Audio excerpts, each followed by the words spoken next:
আল্লাহ বলেন তামাম দুনিয়া আমি জমিন বানাইছি, পৃথিবী বানাইছি। এ মানুষ তোমরা দামি কেমনে জানোনি, কেমনে দামি জানোনি? তোদের 3.5 হাত বডির মধ্যে যা দিয়েছি জমিনে আমি তা দিয়েছি। 3.5 হাত বডির মধ্যে সাগর দিছি। এই দুনিয়ার সাগর আছে, তোদের 3.5 হাত বডির মধ্যে সাগর দিছি। এই জমিনে নদী আছে, আমি আল্লাহ তোর দেহের মধ্যে নদী দিয়েছি। আল্লাহ কই জমিনের মধ্যে আমি জমিন বানাইছি, তোর দেহের মধ্যে জমিন বানাইছি। এই জমিনে পাহাড় পেরেক বানাইছি, তোর দেহের মধ্যে পাহাড় পেরেক বানাইছি। আল্লাহ বলেন আমি আল্লাহ তোর দেহে বাক শক্তি দিয়েছি, মেধা শক্তি দিয়েছি, শ্রবণ শক্তি দিয়েছি, দৃষ্টি শক্তি দিয়েছি। আল্লাহ বলেন শ্বাস শক্তি দিয়েছি। আমার আল্লাহ বলেন এরকম আমি তোকে দান করেছি। কেমনে দিয়েছি? সাগর কিভাবে দিয়েছি? বাবাজি সাগরটা কেমনে আমার দেহে আছে রে? পৃথিবীতে সাগর আছে, সাগর মহাসাগর বাবাজি শুকায় না।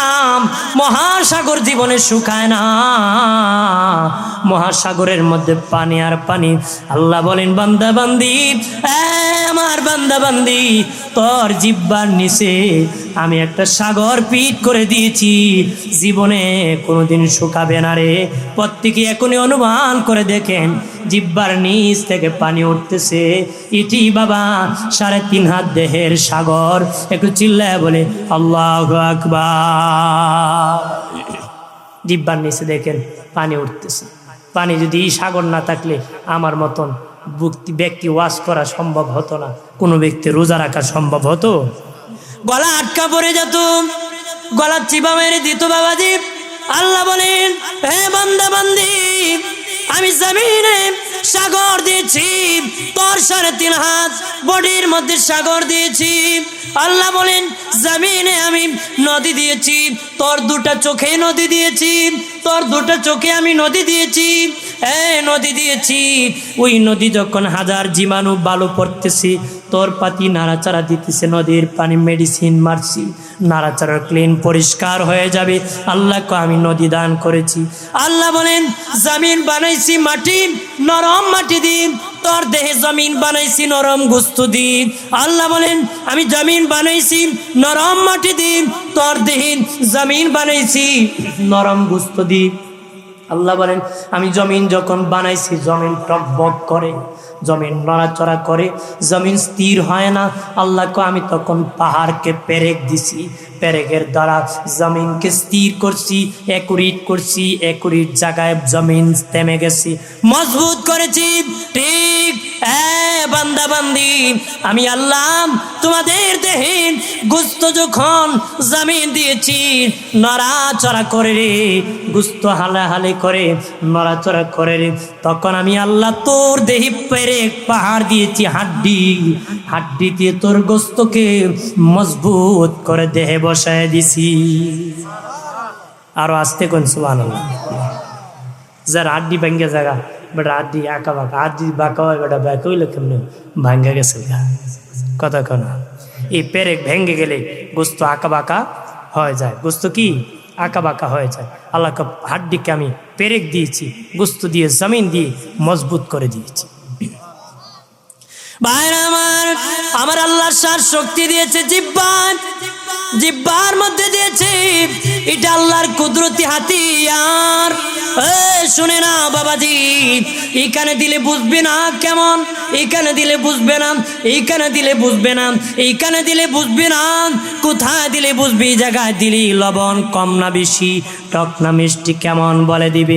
নাকের মধ্যে ঘ্রাণ শক্তি দিয়েছি। বাড়ির পাশে যেতে কয় বাবারে ফুলাও ফাঁকাইছে, কতক্ষণ ঠিক কিনা, কি পাকাইছে নাক বলে দিছে, থার্মোমিটার ফিট করে দিছে। কান বাবা শ্রবণ শক্তি দিয়েছে কানে, আমার আল্লাহ কানের মধ্যে 19টা ছিদ্রি দিয়েছে, কানের মধ্যে 19টা ছিদ্রি দিয়েছে বাবাজি। কিতাবে এসেছে যে ব্যক্তি তার 19টা ছিদ্রি বাবা আল্লাহর নামে ভরপুর করতে পারবে, তার 19টা ছিদ্রি আল্লাহর নামে যে ভরপুর করতে পারবে, সেই কান আমার আল্লাহর কুদরতি কান হয়ে যাবে। সুবহানাল্লাহ। কখন কুদরতি কান হয়েছে বুঝবেন যখন বাবা কানে আল্লাহ বেজার হবেন, এমন কথা শুনলে খারাপ লাগে, তখন বুঝবেন বাবা তোমার কান আল্লাহর কুদরতি কান হয়ে গেছে, 19টা ছিদ্রি আল্লাহর নামে ভরপুর হয়ে গেছে রে। কিন্তু গান শুনতেও ভালো লাগে, ওয়াজ শুনতেও ভালো লাগে, যাত্রা শুনতেও ভালো লাগে বাবাজি, খারাপ বলি শুনতেও ভালো লাগে, ভালোটাও ভালো লাগে, খারাপটাও ভালো লাগে। মনে করবেন সব ছিদ্রি আল্লাহর নামে ভরপুর করা হয় নাই। দিনের নবী বলেন যে ব্যক্তি গান শুনে কানকে ভরবে, গান শুনে কানকে ভরবে, হাসরের দিন রুহানিয়াতের আওয়াজ পাবে না, হাটকাল হয়ে যাবে, রুহানিয়াতের আওয়াজ পাবে না। গান হলো শয়তানের মন্ত্র, বাজনা হলো দাজ্জালের হাতিয়ার। নবী কয় যে গান শুনে কানকে ভরবে, হাসরের দিন রুহানিয়াতের আওয়াজ শুনতে পাবে না। বাবাজি খেয়াল করেন, ভালো করেন, বাবাজি ওই কান আল্লাহর পছন্দের কান। যে ব্যক্তি আল্লাহ বেজার হবে এমন কথা শুনে না, ওই ব্যক্তি হলো আল্লাহর পছন্দের কান। কিন্তু বাবাজি কলব 3 প্রকার, মুর্দা কলব, জিন্দা কলব, অসুস্থ কলব। বাবাজি দরকারি কথা বলতেছি, জীবন পরিবর্তন করতে হবে। কার কি বিমার আছে নেপাকি ফেলে দিতে হবে, রমজানুল মোবারক আসতেছি। জিন্দা কলব, মুর্দা কলব, অসুস্থ কলব। মুর্দা কলব কোনটা? যেখানে আল্লাহর কোনো জায়গা নাই, কালেমা পড়ে নাই, এটা হলো মুর্দা কলব। জিন্দা কলব যেখানে শয়তানের কোনো জায়গা নাই, তার পুরা দিলটা আল্লাহ রসুলের মহব্বতে ভরপুর আছে, যেটা জায়গা করে নিয়েছে, এটা হলো জিন্দা কলব।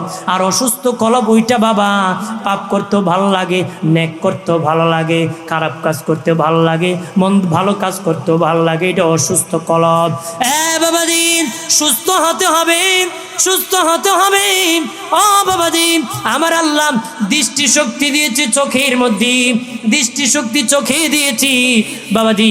এই চোখ কত দামি জানেন নে? আল্লাহ বলেন 2 জন ফেরেশতা আমি নিযুক্ত করেছি, তোরা দেখ কত সুন্দর করে বানাইছি রে। আমার বান্দা বান্দি, তোর মায়ের পেটের ভিতর অন্ধকার, সেখানে তোরা আমি চোখ দিয়েছি, নাক দিয়েছি, মুখ দিয়েছি, কান দিয়েছি, যেখানে যেটা সেখানে আমি ফিটিং করে দিয়েছি। চক্ষু লাগাই দিছি, চক্ষুটা ইচ্ছা করলে বাবা এদিকে দিতে পারতেন, কানটা এদিকে দিতে পারতেন। আল্লাহ বলেন বান্দা বান্দিরে আমি আল্লাহ তোর মায়ের পেটের ভিতরে এই 2টা চোখ ফিটিং করে দিয়েছি, তোর জন্মগত হাতিয়ার দিয়েছি। মায়ের পেটে কি খাবি, খিদা লাগবে রে, আমি আল্লাহ তোর মায়ের মাসিক অসুখকে বন্ধ করে তোর নাভির সাথে তার জোর লাগাইয়া খাওয়াইছি, তোর মায়ের খাওয়াইয়া তোরে বড় করেছি, লালন পালন করেছি। আর বাবা 2 জন ফেরেশতা 2 চোখের মধ্যে পাহারাদার দিয়েছে আমায় আপনার সকলের বাবা। 2 জন ফেরেশতা 2 জন চেহারা চোখের মধ্যে পাহারা দেয়। দেখবেন আঘাত লাগলে এই জায়গায় লাগছে, ওই জায়গায় লাগছে, চোখে বাবা ঢোকে না রে, অথচ চোখ নরম বাবা, দেখে শেষ হয়ে যেতে পারত। আল্লাহ 2 জন ফেরেশতা চোখে নিযুক্ত করে দিয়েছে।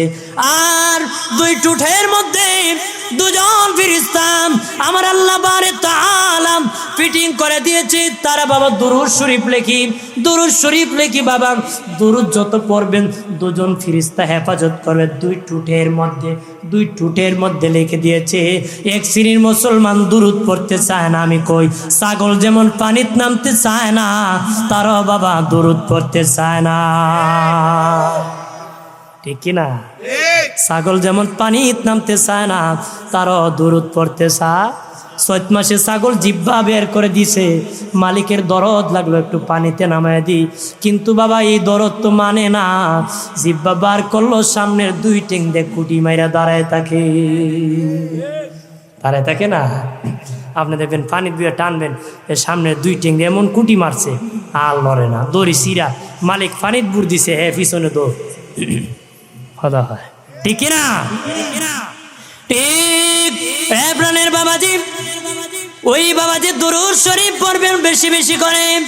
আর যদি আল্লাহর ওলি জাজুরি রহমাতুল্লাহ আলাইহি আসরের সময় হেঁটে যেতেছেন, নামাজের রক্ত চলে যাইবি, এক বাড়িতে ডাক দিলেন, কেউ আসেননি, একজন কম বয়সী নারী বের হয়, আছি কি বলেন প্রতীক, আমি একটু উজুর পানি দেন, আমি নামাজ পড়বো। উনি বলেন যাও, সামনে একটা পুকুর আছে, এখানে যায় উজু করে নামাজ পড়ে নাও। উনি যায় দেখি পুকুরের বাবা পানি দূরের কথা, তলা শুকায় আছে। কয় মা পানি তো নাই, কেমনে আমি উজু করব? মহিলা বের হয়ে পুকুরের মধ্যে তুতু নিক্ষেপ করছে, সাথে সাথে পুকুরটা পানিতে ভরপুর হয়ে গেছে। আল্লাহর ওলি উজু বানায় নামাজ পড়ে মা কেমনে গো এরকম কামাই করলা?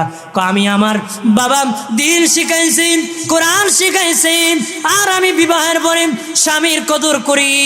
সারাদিন আমি স্বামীর সংসার দিকে রাখি, স্বামী বিকালবেলা খেদমত করি, স্বামীর খেদমত করি, আর আমি যত নামাজ আছে সব আদায় করি, কোরআন তেলাওয়াত করি, আর আল্লাহর ওলি বেশি বেশি করে নবীর প্রতি দুরূদ পড়ি। করার কারণে আমার আল্লাহ আমার তুতুর দাম বাড়ায় দিছে।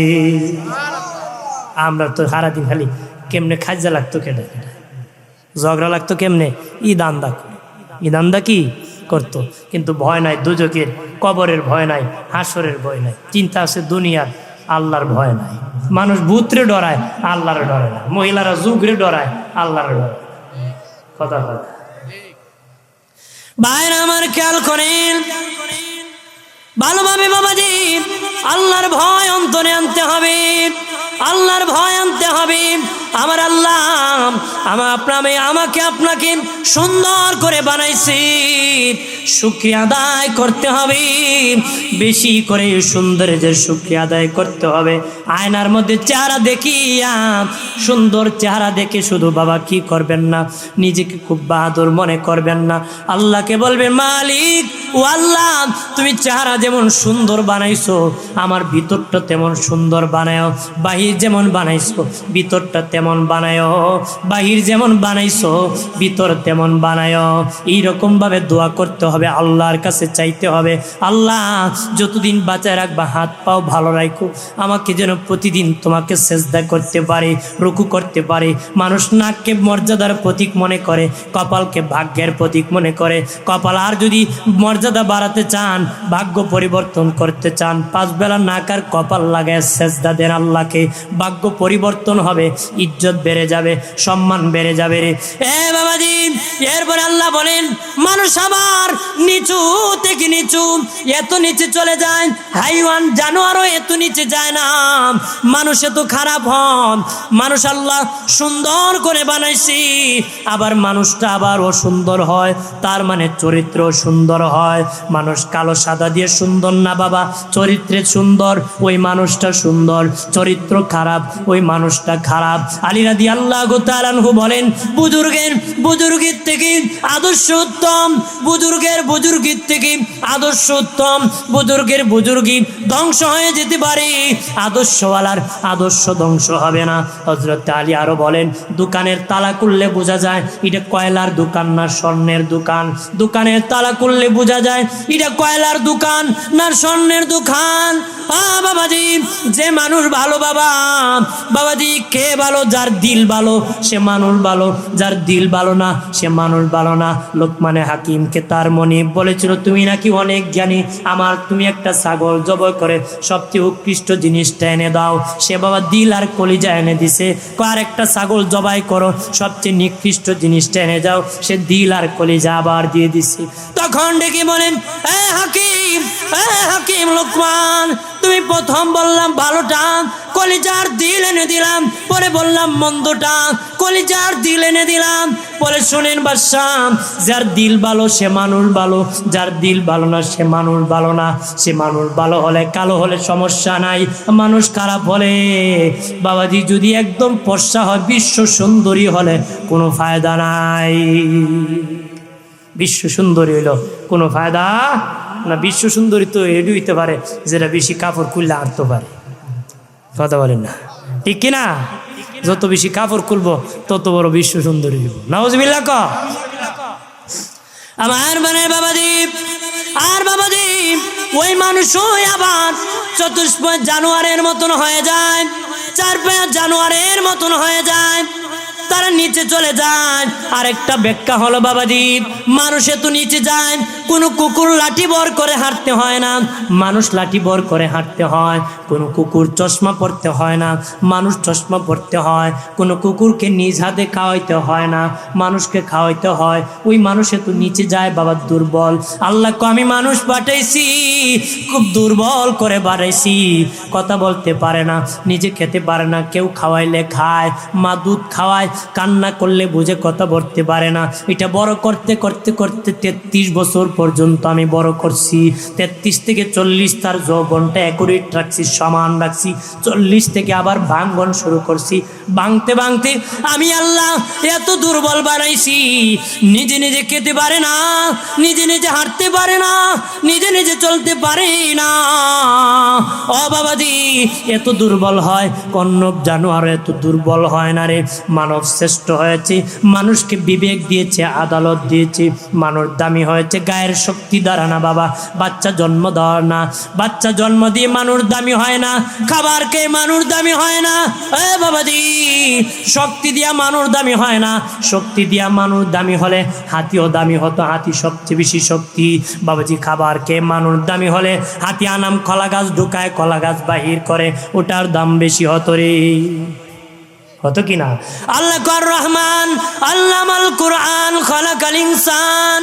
দয়াল আল্লাহ কোরআন শিখাইয়া মানুষ বানাইছে, দয়াল আল্লাহ কোরআন শিখাইয়া মানুষ বানাইছে। আল্লাহ বলতে পারতেন মানুষ বানাইয়া কোরআন শিখাইছি, কিন্তু আল্লাহ কয় কোরআন শিখাইয়া মানুষ বানাইছি। তার মানে মানুষ কারা? যারা আল্লাহর হুকুম পালন করেছে তারা মানুষ, যারা হুকুম পালন করে না তার মানুষ হতে পারে না। যারা আল্লাহকে মেনেছে তারা মানুষ হয়ে গেছে। আমার দেশে নাস্তিক মুরতাদ আছে, আল্লাহকে মানে না, রসুলকে মানে না, আখেরাত মানে না। কয় পৃথিবী বলতে, পৃথিবীতে আল্লাহ বলতে কিছু নাই, মহাশূন্যে নাকি গ্রহ ছিল রে, হঠাৎ করে বিস্ফোরণ হয়ে গেছে, তার দ্বারা নাকি পৃথিবী হয়ে গেছে। একটু চিল্লায় বলে নাউজুবিল্লাহ। পৃথিবী হয়েছি গা নাকি? ওরা আল্লাহ বলতে কিছু নাই, পৃথিবীতে মহাশূন্যে গ্রহ ছিল, হঠাৎ করে বিস্ফোরণ হয়ে পৃথিবী হয়ে গেছে। এখন যদি আমি কই নিজামপুরের বন্ধুরা, এখানে একটা লোহার টুকরা ছিল, হঠাৎ করে বিস্ফোরণ হয়ে গেছে, এক টুকরা দিয়ে মেশিন হয়েছে, তার হয়েছে, হরেন হয়েছে, ইউনিট হয়েছে, বায়রা সব মিলে মাইক হয়ে গেছে। আপনারা কি করবেন? এবারে তার একটা সিরা বলবে কি না? বলবে কি না? লোহা বিস্ফোরণ হয়ে মাইক হয়ে গেলে বললে যে তার সিরাও যারা কয় মহাশূন্যে বিস্ফোরণ হয়ে পৃথিবী হয়েছে, হেরার তার কেমন ছিঁড়ছে? হ্যাঁ, ছিঁড়ছে ফোরাডই। বলতে পারেন ওরা শিক্ষিত মানুষ, তার কেমনে? শিক্ষিত লোকের তার বেশি ছিঁড়ে, কথা কথা ছিঁড়ে কিনা? শিক্ষিত মানুষ তারা সমাজ চলবে না। আবার শিক্ষিত লোকেদের সমাজ শান্তি প্রতিষ্ঠিত হয়, অশান্তি হলো শিক্ষিতের দ্বারাই হয়, কথা হয় কি না? এক শিক্ষা অফিসার গেছে এক ক্লাসরুমে, স্কুলে, এক ক্লাসরুমে ঢুকে ছাত্ররে কয়, এই এখন কোন ক্লাস রে? ছাত্ররা কয় অঙ্কের ক্লাস। কোথায় বালার সময় আইসি, একটা অঙ্ক কর। কি অঙ্ক? কয় তোমাদের গেট থেকে ক্লাসরুমে আসতে আমার 10 মিনিট সময় লাগছে, বলো তো আমার বয়স কত? কয় বয়স কত? ছেলেরা কাগজ কলম ফেলে রেখে দিছে। কাগজ কলম ফেলে কি এটা একটা অঙ্ক হইল? এ প্রত্যেক ক্লাসে দেখবেন পণ্ডিত মার্কা দুই একজন তাকে না, একটা এমনি আঁকাইতেছে, কইতেছে রে ওই অঙ্ক করছো? স্যার আমি করছি। ক বয়স কত? স্যার আপনার বয়স 60। আন্তাজি কইছে লাগিয়ে গেছে। স্যারে কয় এই অঙ্ক করতে তো সূত্র লাগে রে, তুই তো অঙ্ক করলে কোন সূত্রে করলে? স্যার বিনা সূত্রে আমি করছি না, অবশ্যই সূত্র আছে। কোন সূত্র? আমার বাড়ির পাশে একটা চাচাতো ভাই আছে, আধা পাগল, বয়স হলো 30, আপনি পুরা পাগল, বয়স 60। আধা পাগলে যদি 30 হয়, পুরা পাগলের বয়স কত? নাস্তিকরা পুরা পাগল, পাগল ছাগল ছাড়া এমন কথা বলতে পারে? দোষী বনি আল্লাহুম্মা।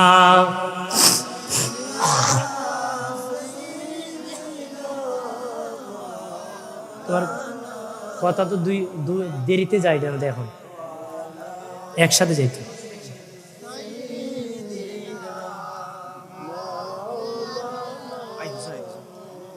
আমার প্রাণের বাবাজি নারী খেয়াল করেন, ভালো করে। ও বাবাজি, মানুষ আবার নিচু চলে যায়, এত নিচে বাবা হাইওয়ান জানোয়ার যায় না রে। ডাক্তার আহমদ শরীফ একজন নাস্তিক ছিল বাবা, মরার আগে ওসিয়ত করেছিল যে আমি মরে গেলে তোমরা আমার লাশকে গোসল দিবা না, কাফন দিবা না, জানাজা দিবা না, কবর দিবা না। কেন দিবা না? কইলা ধর্ম অন্ধরা করে, ধর্ম অন্ধ, যে ধর্ম পালন করে সে নাকি অন্ধ। নাস্তিকরা বলে যারা ধর্ম পালন করে তারা অন্ধ, সে নাকি ধর্ম অন্ধ না। সে মরলে যেন কাফন দেয় না, জানাজা দেয় না, কবরে দেয় না, হাসপাতালে তার লাশ দান করে দে। বাবাজি নিজামপুরের মুসলিম জনতা বলে দাও ভালো করে, আপনাদের এলাকায় গরু মরলে গোসল দেননি? কথা দেননি? গোস কাফন দেননি, জানাজা দেননি, কবর মানুষের মতো দেননি। ডাক্তার আহমদ শরীফ মল্ল গোসল নাই, নিজামপুরের বলদ মল্ল গোসল নাই। নাস্তিক মল্ল কাফন নাই, নিজামপুরের বলদ মল্ল কাফন নাই। নাস্তিক মল্ল কবর নাই, নিজামপুরের বলদ মল্ল কবর নাই। বাবাজি দুই বলদের পার্থক্য কতটুকু? দুইটা আছে বাবা, দুইটা পার্থক্য। এক বলদ দুই ট্যাং, আর এক বলদের চার ট্যাং। আর এক বলদ অশিক্ষিত, আর এক বলদ হলো শিক্ষিত। বলদ বলদ ওই বাবা, বলদ বলদ ওই, নাস্তিক নাস্তিক ওই। মানুষ যখন খারাপ হয় বাবাজি জানে না করে, হাইওয়ান জানোয়ার এত খারাপ হয় না রে, মানে হলো জাহান্নামী হয়ে যাবে। জাহান্নামী যে জান্নাতি সে দামি, যে জাহান্নামী সে কম দামি। হাইওয়ান জানোয়ার জান্নাতও দিবে না, জাহান্নামও দিবে না। এই জন্য জানোয়ারের চোখ খারাপ হয়ে যায় জাহান্নামী লোকটা। ঠিক প্রাণের বাবাজি আল্লাহ বলেন তারপরে ইল্লাল্লাযীনা আমানু, যারা ঈমান এনেছে, যারা ঈমান এনেছে তারা ব্যতীত যারা ঈমান এনেছে। কারা ঈমান এনেছে? যারা আল্লাহর প্রতি ঈমান এনেছে, নবীর প্রতি ঈমান এনেছে। ঈমান কারে কয়? পূর্ণ নবীর প্রতি আস্থার বিশ্বাস যে রাখছে সে হলো ঈমানদার। আল্লাহর নবী 30 পারা কোরআনুল কারীম নাজিলের আগে অনেক সাহাবায়ে কেরাম ইন্তেকাল করেছেন, জিহাদে শাহাদাত বরণ করেছেন। কোরআন পান নাই, তারা তো কুড়া পুরাণ পেয়ে পান নাই, বিশ্বাসও করেন নাই। তাহলে বিশ্বাস কিসের মধ্যে করেছেন? আল্লাহ নবীর প্রতি বিশ্বাস করেছেন। নবীর প্রতি বিশ্বাস রাখার কারণে কোরআনের প্রতি বিশ্বাস এসে গেছে। ঈমানদার হয়ে জান্নাতের ঘ্রাণ পেয়ে পেয়ে দুনিয়া থেকে তারা বিদায় নিছে। সুবহানাল্লাহ। দয়াল নবী বলেন আমার উম্মতেরা, ঈমানদারের বাড়ি পৃথিবীর যে কোনো দেশে হতে পারে। কালাম ইন্নাল ঈমানা লা ইয়াদিরু ইলাল মাদিনা। নবী কই ঈমানদারের বাড়ি পৃথিবীর যে কোনো দেশে হতে পারে। ঈমানদারের মন, ঈমানদারের প্রাণ আমি রাসূলের মদিনায় পড়ে থাকবে। সুবহানাল্লাহ। নবীজি আরো বলেন, নবী বলেন ঈমানদারের বাড়ি পৃথিবীর যে কোনো দেশে হতে পারে। সাপ যখন গর্ত থেকে বের হয় আদার করার জন্য, যতক্ষণ গর্তে যায় না তার মন শান্তি লাগে না, গর্তে না যাওয়া পর্যন্ত শান্তি লাগে না। দিনের নবী বলেন আমার উম্মতের বাড়ি পৃথিবীর যে কোনো দেশে হতে পারে, যতক্ষণ আমি রাসূলের রওজায় এসে সালাম দিবে না ততক্ষণ তার অন্তরে শান্তি লাগবে না। একটু চিল্লায় বলে সুবহানাল্লাহ।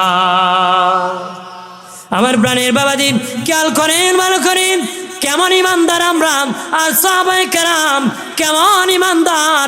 আল্লাহ নবীর সাহাবী আলকামা বিন হারিস রাদিয়াল্লাহু তাআলা আনহু তার বংশীয় লোক নিয়ে আল্লাহ নবীর দরবারে হাজির হয়েছে।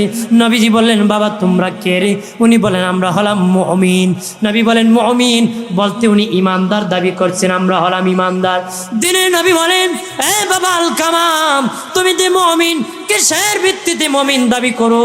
কই ইয়া রাসূলুল্লাহ আমাদের 15টা অভ্যাস আছে, 15টা গুণ আছে, 15টা কোয়ালিটি আছে। নবীজি গো এই 15টা গুণের কারণে আমরা আমাদেরকে ঈমানদার দাবি করি, ঈমানদার দাবি করি। কেন এ বাবা আলকামা বিন হারিস 15টা গুণ কি? ও সুন্নি জনতা তোমার আমার মধ্যে কি গুণ আছে একটু ভেবে নেন, চিন্তা করেন।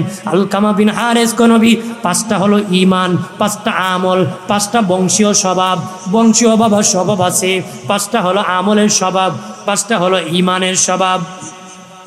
নবী বলেন বলো বাবা আলকামা 5টা কি ঈমান? কয়েক নম্বর আল্লাহর প্রতি, 2 নম্বর নবী রাসূলগণের প্রতি, 3 নম্বর আসমানি কিতাবের প্রতি, 4 নম্বর ফেরেশতাদের প্রতি, 5 নম্বর আখিরাতের প্রতি। নবীজি মায়া নবী এই পাঁচটা বিষয় আমরা ঈমান রাখি, ঈমান রাখি, ঈমান রাখি। নবী কয় আমল কি রাখো? আলকামা বিন হারেস কয় এক নম্বর নবী আমরা লা ইলাহা ইল্লাল্লাহর জিকির বেশি বেশি করি। সুবহানাল্লাহ কইলেন না? সুবহানাল্লাহ কইলে কি ভয় করে নাকি? কন্যা সুবহানাল্লাহ, ডর ভয় আছে? কন্যা সুবহানাল্লাহ। ডেকে বলে নবীজি, আগমায়ের নবী আমরা কালেমার জিকির করি। মুসা নবী যখন সমুদ্রের ওই পার গিয়েছিলেন, আল্লাহকে বলেছিলেন মালিক আল্লাহ, ও মালিক আমাকে তো তুমি বেঈমানের কাছ থেকে মুক্তি দিয়েছো, একটা জিকির শিখাও, যে জিকির করলে তুমি বড় খুশি হও। আল্লাহ কো মুসা রে তুমি লা ইলাহা ইল্লাল্লাহর জিকির করো। মুসা নবী কইটা অনেক পুরাতন জিকির, আল্লাহ একটা নতুন জিকির শিখাও না। আল্লাহ বলেন হ্যাঁ মুসা, এটা পুরান হতে পারে, এত ওজন জানো নি, যে দাওয়াত সব নবীগণ দিয়েছে ওই লা ইলাহা ইল্লাল্লাহ যদি এক পাল্লায় উঠানো হয়, তামাম দুনিয়াকে আরেক পাল্লায় উঠানো হয়, আমার লা ইলাহা ইল্লাল্লাহর ওজন বেশি হয়ে যাবে। এই জন্য লা ইলাহা ইল্লাল্লাহর জিকির বেশি বেশি করবেন। সাহাবী আলকামা বিন হারেস ডেকে বলেন নবীজি আমরা লা ইলাহা ইল্লাল্লাহর জিকির বেশি বেশি করে 2 নম্বর নামাজ পড়ি, আমরা নামাজ বাদ দিই না। 3 নম্বর আমরা রোজা রাখি। 4 নম্বর হজ ফরজ হলে হজ করি, 4 নম্বর হজ ফরজ হলে হজ করি। 5 নম্বর যাকাত ফরজ হলে যাকাত দিই। এই 5টা বিষয় আমরা ঈমান আমল করি। 1 নম্বর লা ইলাহা ইল্লাল্লাহর জিকির করি, 2 নম্বর নামাজ পড়ি। এর নিজাম পড়েন বাবাজি, নামাজটা পড়িও তারাবির নামাজ 20 রাকাত পড়িও, 8 রাকাত পড়িও না। যদি 8 রাকাত পড়ো তোমার লস, 20 রাকাত করলে তোমার লাভ বাবা। ইনকাম 1000 করলে তোমার লাভ, 500 করলে তোমার লস, 200 করলে তোমার বাবাজি কম হবে, 500 করলে বেশি হবে রে। 8 টাকা করলে কম হবে, 20 টাকা করলে বেশি হবে বাবাজি। 8 টাকাত পড়লে নাকি কম হবে, 20 টাকাত পড়লে বেশি হবে। আর 8 টাকাত কোনো তারাবির নামাজ নাই, 8 টাকাত হলো তাহাজ্জুদের নামাজ। 20 টাকাতের নিচে কোনো তারাবির নামাজ নাই, 20 টাকাতের নিচে কোনো তারাবির নামাজ নাই। 20 টাকাত তারাবি পড়বা মুরব্বী বাবাজি, যুবক বন্ধুরা কি জন্য পড়বা?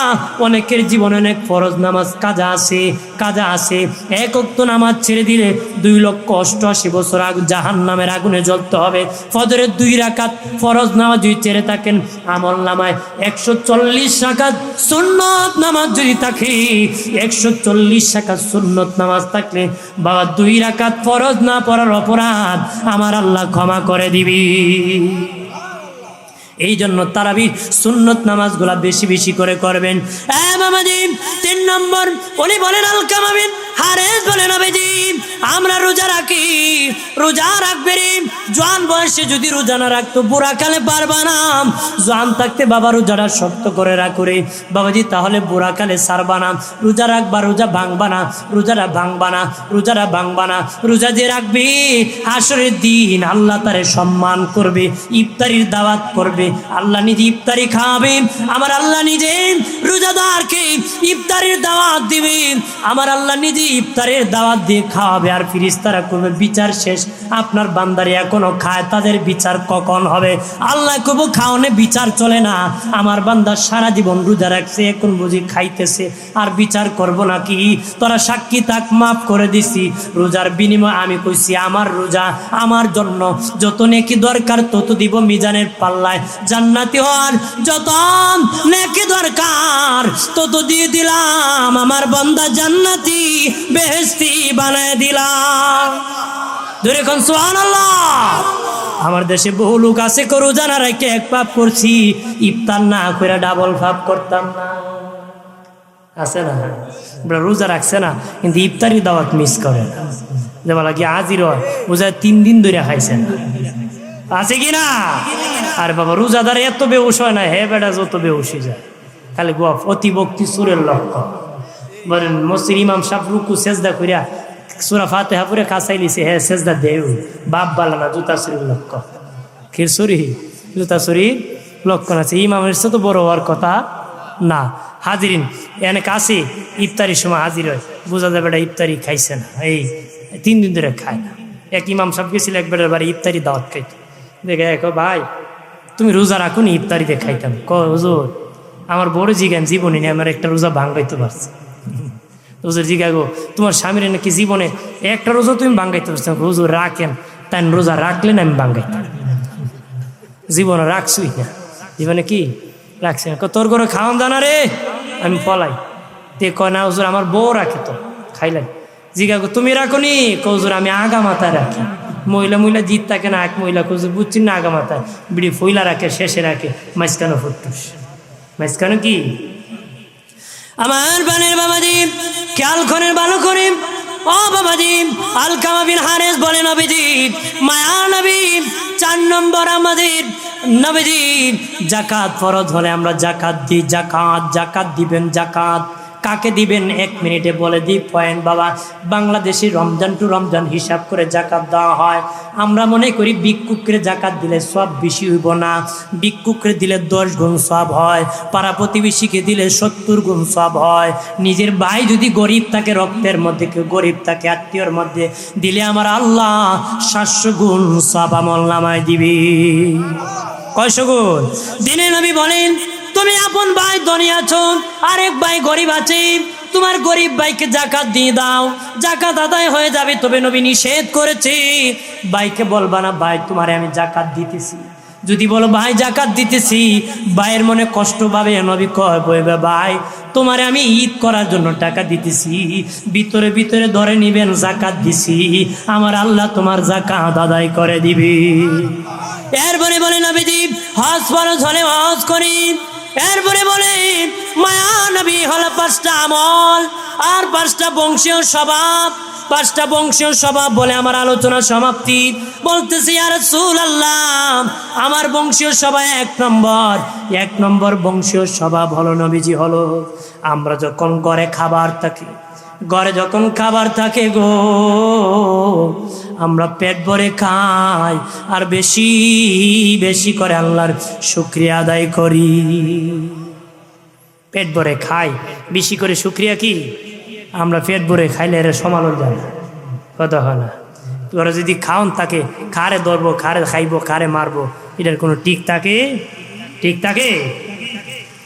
আলকামা বিন হারেস দেখি বলে নবীজি ঘরে যখন খাবার থাকে পেট ভরে খায় আর বেশি বেশি করে আল্লাহ শুকরিয়া আদায় করি। 2 নম্বর নবী আমাদের বংশীয় স্বভাব, ঘরে যখন খাবার থাকে না তখন আমরা ধৈর্য ধরি, সবর করি, ধৈর্য ধারণ করি, সবর করি। আমরা বাবা খাবার থাকলে আল্লাহর কথা ভুলে যায়, খাবার না থাকলে আল্লাহরে গালাগালি করে। আছে না কয় মুখে দিই বেটা ওই জীবনে ফসমিতে জানা এর কোনো অভাব নাই, আমি দিও মানে মজিয়ে যাই, আমার লাগে অহল গজ। কথা আছে কি না? বলে কি না? এটা ইমানদারের ধৈর্যের পরীক্ষা থাকতে হবে। আল্লাহ খাবার দিয়েও পরীক্ষা করে, খাবার নিয়েও কি পরীক্ষা করে, খাবার দিয়া করে, খাবার নিয়েও করে। কারো গরিব বানায় করে, কারো ধনী বানায় করে, কারো বাবা বিল্ডিং দিয়া করে, কারো আবার ভাঙ্গা ঘর দিয়া করে। অনেক আছে ঘরের রুম অভাব নাই, টাকার মানুষ নাই। অনেক আছে আবার বাবা টাকার লোক অভাব নাই, ঘরে রুম নাই। কথা খানা ঘরে টাকার জায়গা নাই। বাবাজি যার কোটি কোটি জায়গা আছে, সম্পদ আছে, তারও কবরের 3.5 হাত কবর দেওয়া হয়। যার 1 ইঞ্চি জায়গা নাই তারও 3.5 হাত কবর দেওয়া হয়। আল্লাহ যারে ধনী বানায় সেই ধনী হয়, আল্লাহ যারে গরিব বানায় সে গরিব হয়। বুদ্ধি দিয়া ধনী হওয়া যায় না। আমাদের সমাজে বহু লোক বুদ্ধিজীবী আছে, গ্রাম বুদ্ধি বিক্রি করে কিন্তু ঘরে ভাত নাই। আছে কি না? বাদি অনেক বুদ্ধিজীবী আছে, বুদ্ধি বিক্রি করে, ঘরে ভাত নাই। আবার বেটা নিজের নাম লিখতে পারে না, কোটি কোটি টাকার মালিক, কোটি কোটি টাকার মালিক কামানো আছে, ঘরে ধনী বানায় কে? বলে গরিব বানায় কে? আলকামা বিন হারিস ডেকে বলে নবীজি ওগো মায়া নবী ঘরে যখন খাবার থাকে গো আমরা বেশি পেট ভরে খাই, বেশি করে শুকরিয়া আদায় করি। ঘরে যখন খাবার থাকে না ধৈর্য ধারণ করি, সবর করি, ধৈর্য ধারণ করি, সবর করি। 3 নম্বর আগাদ দিনের নবী আমার বংশীয় স্বভাব হলো শত্রুর বিপক্ষে আমরা জমে লড়ি। শত্রুর বিপক্ষে জমে লড়ি, ঐক্যবদ্ধ শত্রুর বিপক্ষে লড়ি, গ্রামবাসী লড়ি, বংশীয় লোক সবাই শত্রুর বিপক্ষে জমে ঐক্যবদ্ধ লড়ি। ঐক্যবদ্ধের বড় দাম। নবী বলেন শেষ জামানায় আমার উম্মত নিজেরা দ্বন্দ্ব করে করে নিজেদের মূল্যায়ন কমাবে, অন্যদের হাতে মার খাবে, অন্যদের হাতে মার খাবে। দিনে নবী বলেন এই আমার উম্মতেরা, তোমরা নিজেরা নিজেদের মধ্যে বন্ধুত্বের বন্ধন শক্ত করে মজবুত করো রে। তোমরা শেষ জামানা, নবী বলেন শেষ জামানা আমার উম্মত নিজের লোককে পরের লোক মনে করবে, পরের লোককে নিজের লোক মনে করবে, নকালির ভাই সবরে বড় বন্ধু মনে করবে আর নিজের বাইরে শত্রু মনে করবে। কিছুদিন পরে নোয়াখালীর ভাই সাহেব সব নিয়ে ফলাইবে, ঠিক কিনা? কিন্তু তোমার যদি বাজারে কেউ টাচ করে, তোমার আপন ভাই তোমার পাশে দাঁড়ায় যাবে। নবী বলেন হ্যাঁ বাবা সাহাবীরা, আমি বন্ধুত্ব করেছি আমার আত্মীয়র সাথে, আমি আবু বকরের সাথে বন্ধুত্ব করেছি, ওমরের সাথে করেছি, উসমানের সাথে করেছি, আলীর সাথে করেছি। আবু বকর আমার শ্বশুর, আমি আমার শ্বশুরের সাথে বন্ধুত্ব করেছি। ওমর আমার শ্বশুর, আমি আমার শ্বশুরের সাথে বন্ধুত্ব করেছি। আলী আমার, উসমান আমার মেয়ের জামাতা, আমি আমার মেয়ের জামাতার সাথে বন্ধুত্ব করেছি। আলী আমার মেয়ের জামাতা, আমি আমার মেয়ের জামাতার শ্বশুরের সাথে বন্ধুত্ব করেছি। আমরা বন্ধুত্ব হইল যা কাম না করলে কে বন্ধু, এটার নাম বন্ধুত্ব না। বন্ধু হলো জান্নাতের কাজ করে একজন আরেকজনের হাতে ধরে বেহেশতে চলে যাবে। আমরা তো ওর জামাইয়ের যদি ওরে দেখে কয় যত ফেস ওই বুড়া শয়তানের লাগে, কথা হয় না।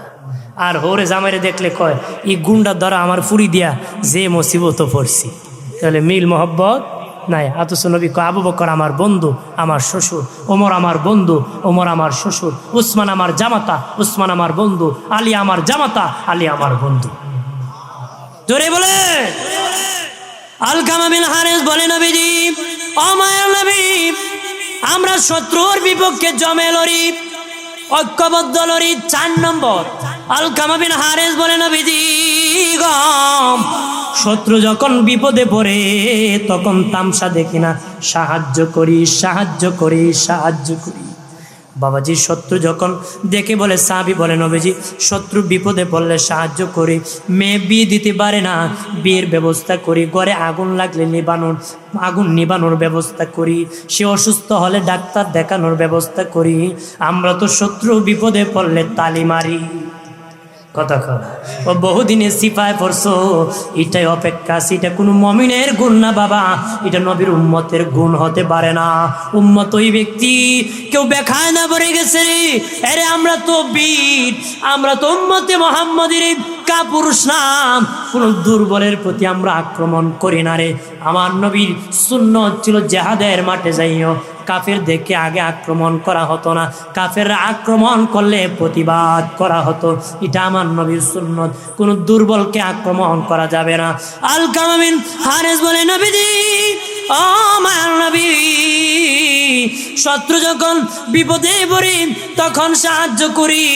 এটা আমাদের গুণ নিতে হবে। এলাকার কেউ যদি বিপদে পড়ে সাহায্য করবেন। গরিব মানুষ ঘর বানাইতে পারে না, সবাই মিলে সাহায্য করেন।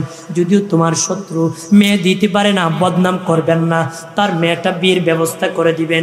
সমাজে বহু লোক আছে বাবা, মানুষের মেয়ে বিয়ে দিতে পারে না, ওই লোকের কারণে বদনাম করে। ছেলে বিয়ে করাইতে পারে না, বদনাম করে। আমাদের সমাজে বহু লোক আছে ফিতনা করে, বদনাম করে।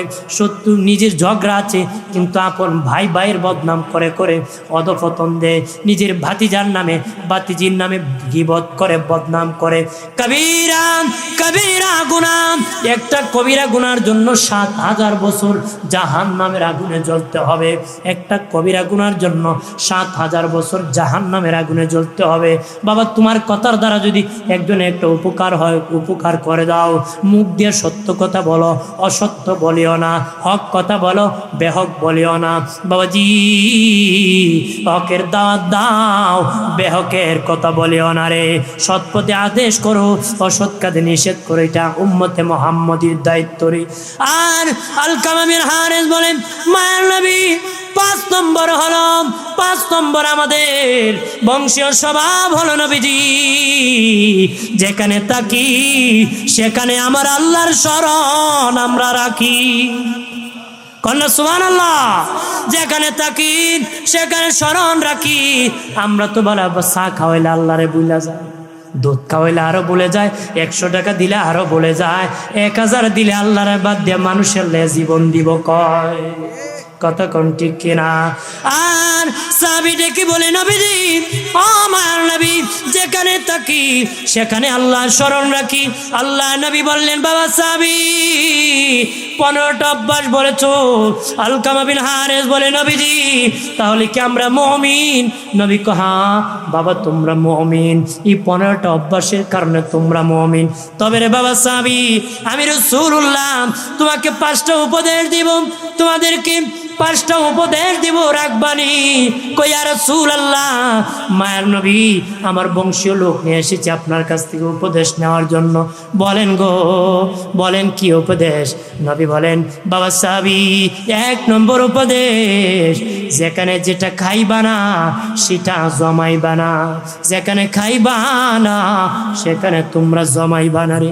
1 নম্বর নবী বলেন, হে বাবা সাহাবী, যেখানে খাইবা না সেখানে জমাইবা না রে, যেখানে খাইবা সেখানেই তোমরা জমাইবা।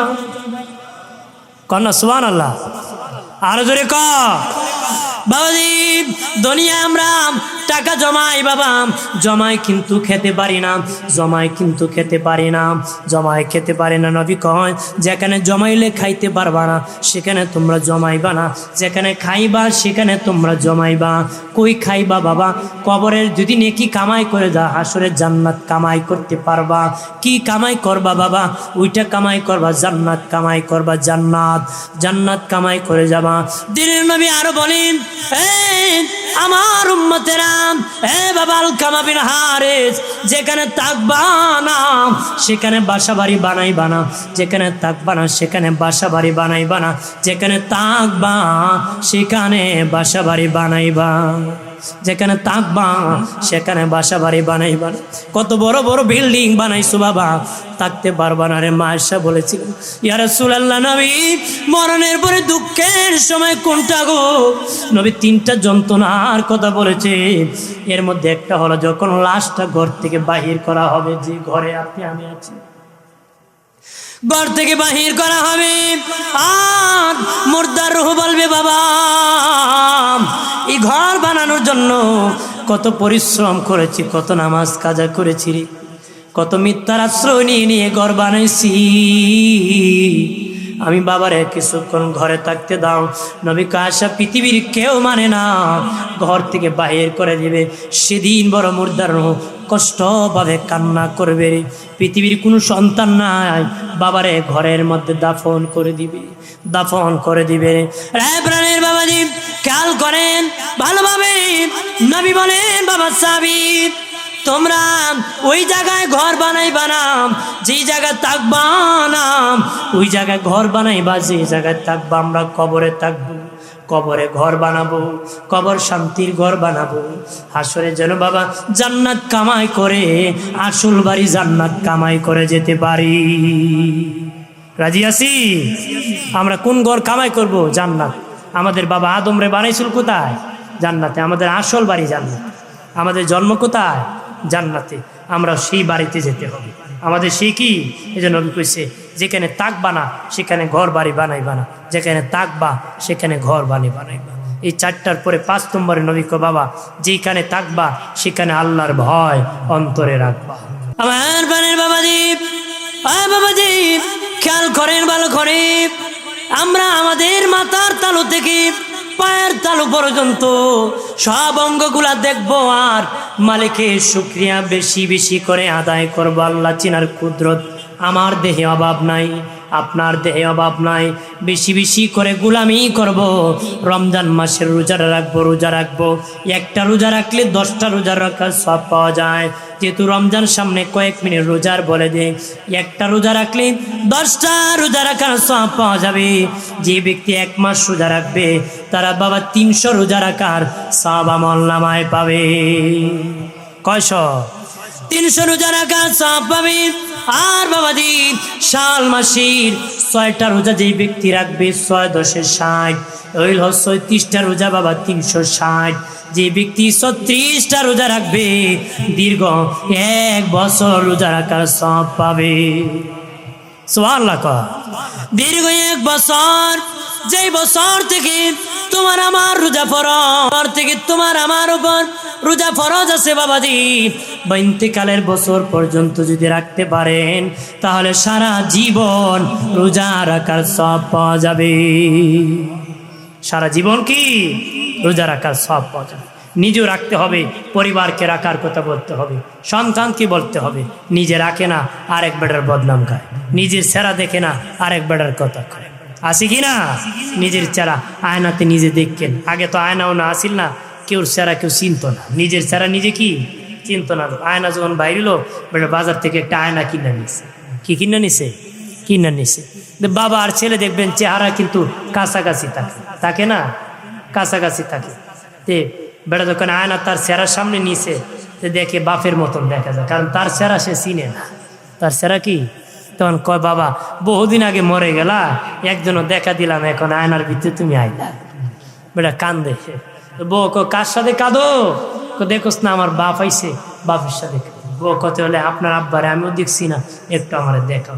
এই ভিডিও জীবনে ভিডিও চেহারা দেখছে, যে আয়না যখন সামনে দেখছে দেখে এক বেডির চেহারা। সব বনাস আপনি কোন আপনার বাপের সাথে কথা কন, আপনি এক বেডির সাথে কথা কন। লাগছে নি কেউ গ্রাহ বিড়ি চিল্লে মারছে। ক দাদু কি হয়েছে? আপনার নাতি তো আরেকটা বিয়া করে হারাইছে। কি করেছে? আমার বাপের সাথে কথা কয়, কইটা দেখি আরেক বেডির সাথে কথা কয়। দাদি কয় দেখছেন আমার নাতি বউটা 2য় নম্বর বউটা কেমন? এই ভিডিও জীবনে বিড়ি ছাড়া দেখছে না।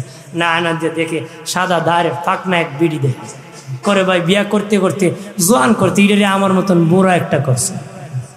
হ্যাঁ, করতে করতে জোয়ানই করতে এটা আমার মতন বুড়া করছে। এই জন্য নিজের সেরা আগে নিজে শিখতে হবে, তারপরে দিতে হবে। নিজের চরিত্র জানতে হবে, তারপরে বক্তব্য দিতে হবে। কথা বলেন ঠিক কিনা? আমার বানের বাবাজি খেয়াল করেন ভালো করে, যে ব্যক্তি বাবাজি দীর্ঘ 36টা রোজা রাখবে, রমজানের 30টা আর শাওয়াল মাসের 6টা, আমার আল্লাহ 360 রোজার সওয়াব দিবে। আরবি গণনা মোতাবেক 360 দিনে বৎসর হয়ে যায়, তার 1 বছর রোজা রাখার সওয়াব পাবে। যেই বছর রোজা ফরজ হয়েছিল ইন্তিকালের বছর পর্যন্ত রাখলে বাবাজি সারা জীবন রোজা রাখার সওয়াব পাবে। সুবহানাল্লাহ। রোজাকে ইজ্জত করবারই নিজামপুরের মুসলিম জনতা মা বোনেরা অনেক বেঈমান আছে, মুসলমান দাবি করে দেখে দেখে খায় আর কয় আল্লাহরই ডরাই না, বান্দারে ডরাই মুখে। 100% তোর জন্য জাহান্নাম অপেক্ষা কর, তোর জন্য দুজক আছে, তোর কোনো ক্ষমা নাই, তোর কোনো ক্ষমা নাই। বাবাজি অনেক আছে দিনের বেলা হোটেলে বাবা পর্দা লাগায় ভাত বেছে, হে বড় পথভ্রষ্ট, ও বড় পথভ্রষ্ট। যে ভাত খায় যে পাপ করছে, হে ভাত বেচিয়া ডাবল পাপ করছে, তার জন্য ডাবল শাস্তি আছে, ডাবল শাস্তি। রমজানুল মুবারকের ইজ্জত করবেন। কিতাবে এসেছি একজন বিধর্মী তার ছোট্ট সন্তান নিয়ে মুসলমানের বাজারের উপর দিয়ে হেঁটে যেতেছে, মুসলমানের বাজারের ওপর দিয়ে হেঁটে যেতেছে, তার বাচ্চা একটা খাবার মুখে নিয়ে খাইতেছে। তখন বাবারে খবরদার, এটা মুসলমানের বাজার, তুমি খাবার খাইবা না, খাবার খাবা না রে বাবা, খবরদার খাবারটা খাবা না। বাচ্চা বলে বাবা আপনিও বিধর্মী আমিও বিধর্মী, আমাদের তো রোজা ফরজ না, আমরা খাইলে অসুবিধা। কেউ খবরদার বাবা, এটা মুসলমানের বাজার, মুসলমানকে সম্মান করতে হবে, মুসলমানের রোজাকে ইজ্জত করতে হবে, নতুবা মুসলমান কষ্ট পাবে। ঠিক ওই বিধর্মী অনেক দিন পরে মরে গিয়েছে।